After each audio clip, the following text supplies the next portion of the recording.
ఇంకొకసారి ఎక్కడన్నా నువ్వు పోయినప్పుడు జై జైలు పలికించుకుంటూ ఎవరైనా చనిపోతే ఆ కుటుంబంతో ఏ విధంగా కూర్చొని పరామర్శించాలనేది కూడా తెలియని వ్యక్తి నువ్వు అని కూడా చెప్తున్నావు. ఎందుకు వస్తాయాలు నవ్వులు?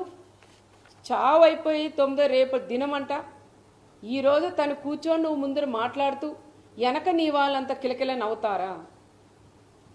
వాళ్ళు ప్రాణం పోగొట్టుకొని ఆ కుటుంబం ఏడుస్తుంటే నీ వాళ్ళు నీతో పాటి నీకు నవ్వేది తెలియదు, ఏడ్చేది తెలియదు, రెండింటికి సంబంధం లేకుండా నువ్వు అక్కడ కూర్చొని ఆ కుటుంబాలను ఆ విధంగా మీ వాళ్ళందరూ కూడా నవ్వుకుంటూ వాళ్ళని పరామర్శించేది కూడా అది కరెక్ట్ కాదని మరొకసారి జగన్ రెడ్డి కూడా తెలియజేసుకుంటూ, మా గ్రామాల్లో చిచ్చులు పెట్టావు, చిచ్చులు పెట్టొద్దు అన్నావు, పెట్టావు. ఇంకోటి మా కార్యకర్తలందరూ ఒకటే ఛాలెంజ్ చేశారు, నువ్వు వస్తున్నావు బీసీలను నువ్వు చెప్తున్నావు, మరి బీసీలు నువ్వు వచ్చినప్పుడు ఈ రాప్తాడ్ నియోజకవర్గం ఒక బీసీ అభ్యర్థికి ఇన్ఛార్జ్ ఇవ్వమని ఛాలెంజ్ చేసి మా బీసీలందరూ కూడా అడిగారు. కురువ కమ్యూనిటీకి సంబంధించిన లీడర్లు అడిగారు, వాల్మీకి సంబంధించిన వాళ్ళు అడిగారు.